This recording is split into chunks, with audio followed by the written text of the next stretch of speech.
Hello and welcome to my fairy tale channel. My name is Jadwiga, your fairy tale teller. This little story from Japan really touched me because it's about an old couple that has not enough to eat for themselves, but feeds their mouse. They have a mouse who lives in their house and they feed her. And, well, I will tell you how that happened. Once upon a time, there was an old couple, and they had been working hard all of their lives. But now, as they became older, they were not as powerful and as full of energy as they used to be. So they were not able to work as hard as they had done before and could not make as much money. And so they ended up in poverty.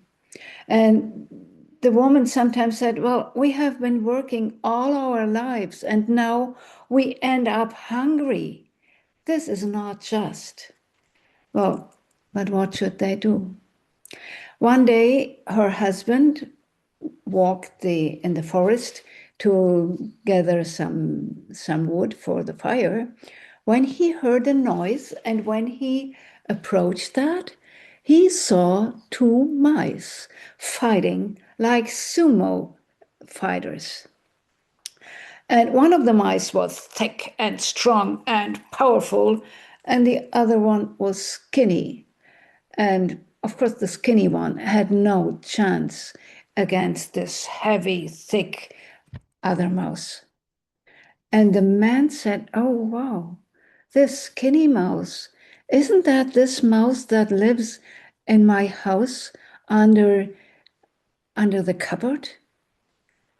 And he went home and told his wife what he had seen. And she said, well, I will see whether I can find a little handful of rice to make a rice ball and feed our mouse, because she should be powerful too. So actually, she found some rice and made a little rice ball. That was all she could find. And they put it beside the cupboard where their mouse lived. And the mouse ate that little rice ball. And next day, when the man went out through the forest again, he again found these two mice fighting, but the skinny mouse had gained some weight. And the thick mouse said, well, what happened to you? You are much stronger than yesterday. What happened? How did you do that? And the skinny mouse said, well, I live in a home with two old people, and usually we don't have enough to eat. I'm hungry.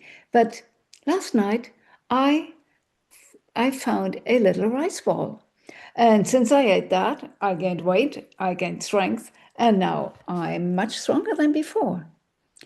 Oh, said the thick mouse, do you think I could have a rice ball too?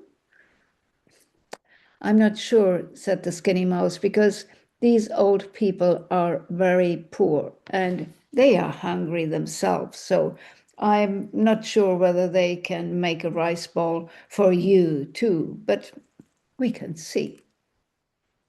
Now the man ran back home, told his wife what he had seen, and well, she started to look and she grabbed the last pieces, little corns of rice, and created two rice balls, which they put beside the cupboard. And also, she found a piece of red fabric and made two stripes so that the mice could wrap that around their hips, just like the sumo fighters.